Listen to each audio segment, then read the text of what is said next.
Hello everybody, welcome to UPSC class में। हनु 17 days बचे हैं और आज हम अपनी कहानी को कल से आगे और कंटिन्यू करते हैं। येस्टरडे वी लेफ्ट एट कि Dashrath ji has passed away and Bharat ji को फिर पता चलता है जब वो वापस आते हैं Ayodhya. And now he after hearing the news he is absolutely devastated. And then he जैसे मतलब वो इस न्यूज़ को प्रोसेस करते हैं, फिर नेक्स्ट उनका मतलब कमेंट ये होता है कि मैं तो इसलिए भागा भागा आया कि श्री राम का मतलब मेरे भ्राता राम का राज तिलक होगा, तो उसके लिए कुछ सेरेमनीज़ हो रही होंगी और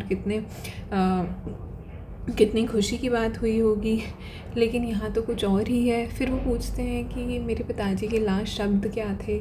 सो केकी माँ सेज कि बिफोर केकी माँ is able to say anything, फिर वो ये भी बोलते हैं कि कितने सौभाग्यशाली थे कि राम जी और बाकी जो मेरे भाई हैं और बाकी जितने भी लोग, that they could perform the last rites of my father और they could be at the funeral. तो क्योंकि मैं तो यहाँ था नहीं। Then he asked that where is Ram, और वेयर इज़ राम जी, वही अब मेरे रिफ्यूज हैं, क्योंकि वही मेरे लिए अब पिता समान है एंड वही मेरे सब कुछ हैं। सो देन केकई माँ टेल्स हिम अबाउट कि जो राजा दशरथ थे ही वॉज ग्रीविंग क्योंकि राम जी, लक्ष्मण जी और सीता जी नहीं थे। फिर वो पूछते हैं कि क्यों नहीं थे, कहाँ थे वो। तो देन शी सेज कि वो तो पूरा सब कुछ त्याग करके वनवास या वन की तरफ चले गए हैं। देन ही सेज कि क्यों चले गए हैं, किसने भेजा। देन शी सेज कि उन्होंने कोई क्राइम तो नहीं किया था, लेकिन इसलिए then she tells him about the promises जो उन्होंने किंग दशरथ से लिए थे और फिर उन्होंने उनको कैसे यूज़ किया, वो सब वो उनको बता देती है। Now Bharat ji is listening to all of this and then he is full of sorrow. उन्हें लग रहा है अब सब कुछ डूब चुका है। एंड देन कि अब like how does he come to terms with the fact जो सब कुछ हो गया है, क्योंकि पिता उनके रहे नहीं, भाई उनको लगा वो उनके रिफ्यूज हैं, तो अब पता चल रहा है कि भाई भी नहीं है, वो भी वनवास जा चुके हैं, वो भी 14 साल के लिए। सो ही तो मतलब जैसे एक उनके सिर के ऊपर जो एक छत्र है वो हट चुका है और ये सब कुछ उनकी ही माता ने किया है। इससे उन्हें और मतलब he is not able to come to terms with this fact. फिर वो बोलते हैं कि रोते हुए कि what will I do with this kingdom when I am deprived of my father and my brothers. और आपने ना सिर्फ मुझे ज़ख्मी किया है, बल्कि मेरे ज़ख्मों पर नमक भी छिड़का है। ये सब बोलकर कि मैं अब इस मतलब कि ये किंगडम अब मेरा है या मुझे इसे संभालना है, और आप ही ने मेरे फादर की डेथ को कॉज किया है, क्योंकि आपकी वजह से ही भगवान राम और लक्ष्मण जी और सीता माँ को वनवास के लिए जाना पड़ा। आपने तो पूरी लीनिएज ही डिस्ट्रॉय कर दी। और कौशल्या माता आपको बहन जैसा मानती थी, राम जी आपको माता जैसा मानते थे, उसके बाद भी आपने like how could you do this कि आपने, और आपको कैसे आपकी आत्मा ने ये अलाउ भी कैसे किया कि आपने ये कर दिया। एंड देन ही सेज कि अब मेरे पास कोई स्ट्रेंथ ही नहीं है, with what strength will I protect the kingdom now, मेरा तो सब कुछ लूट ही चुका है। And he then says that now I will not satisfy your desire by not accepting this kingdom. अब वो ये किंगडम मेरा नहीं है, मैं इसे एक्सेप्ट नहीं करूँगा, मैं अपने ब्रदर को ही वापस लाऊंगा, ये उन्हीं का ही हक है, मैं इसे नहीं छीनूँगा। देन कौशल्या माँ जो हैं वो भरत जी की वॉइस सुन रही हैं, जैसे वो केकई जी को ये सब कुछ बोल रहे हैं। और देन फिर वो मतलब क्योंकि वो बहुत ज़ोर ज़ोर से बोल रहे हैं, तो अब सुमित्रा जी जो लक्ष्मण जी की माता हैं तो वो भी हैं, तो कौशल्या जी सुमित्रा जी को बोलती हैं कि भरत को यहाँ बुलाओ, मुझे उसे देखना है ना। भरत जी और शत्रुघ्न जी दोनों आते हैं इनसे मिलने कौशल्या माँ से। एंड वो जब कौशल्या माँ उनको देखती है वो बिल्कुल ऐसे गिर सी जाती हैं, और वो दोनों प्रिंस उनको पकड़ते हैं और फिर वो गुस्से में है और वो बोलती हैं भरत जी से कि लो, ये रहा वो सारा साम्राज्य है, वो पूरा किंगडम जो केकई ने तुम्हारे लिए जीता है, लो संभाल लो अब इसे। और and then she goes on to say that she should send me to my son और perhaps you can take me there, क्योंकि मेरा तो अब कुछ बचा नहीं, पुत्र वनवास चला गया, पति रहे नहीं, तो अब है ही क्या मेरा। So then Bharat ji is so pained by her words कि वो बोलते हैं कि आपने मुझे बताया क्यों नहीं जब ये सब कुछ हो रहा था?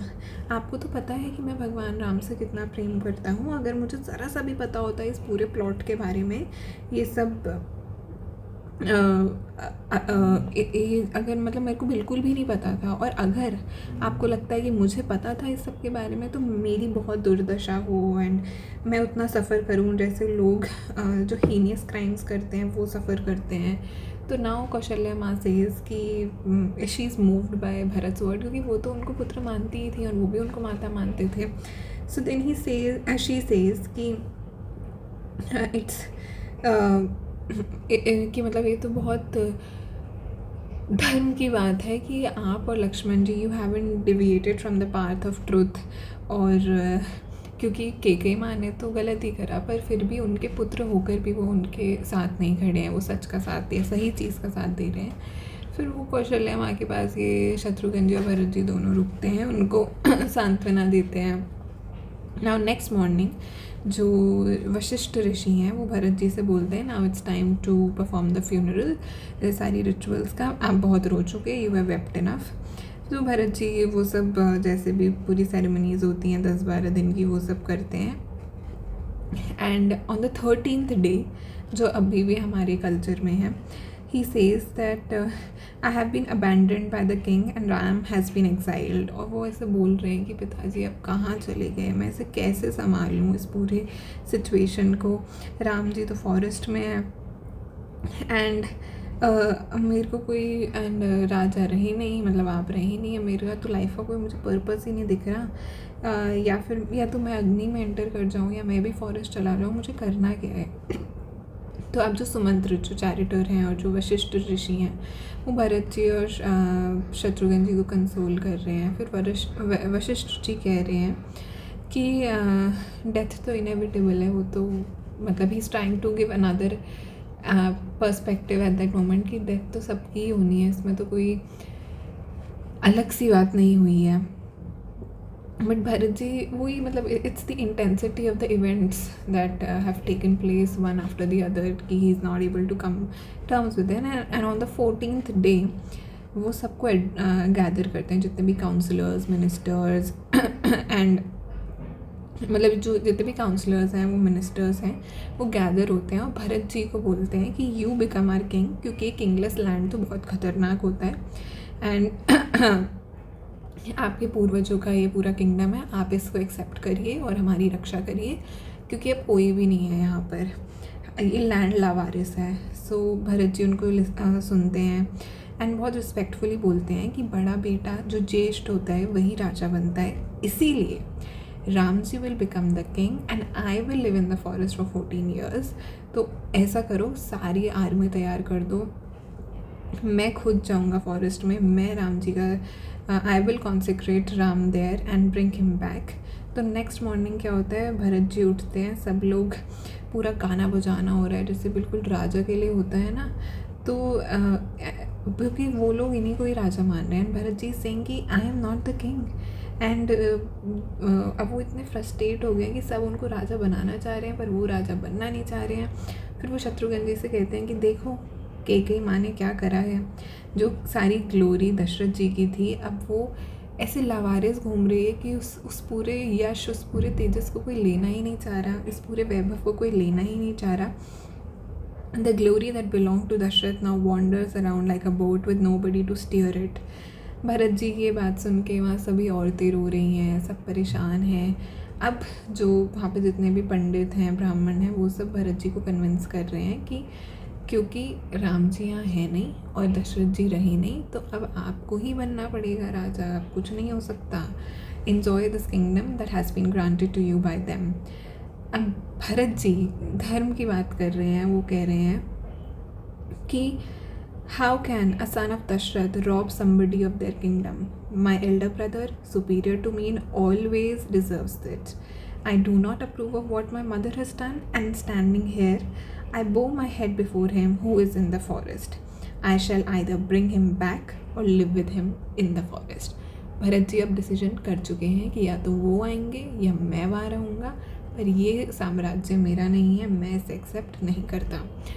With that being said I will see in the next one tomorrow, जिसमें हम देखेंगे कि अब वो फॉरेस्ट पहुंचते हैं, फिर आगे क्या क्या कैसे कैसे घटनाएं घटित होती हैं. So till then, please do like, share, subscribe, comment.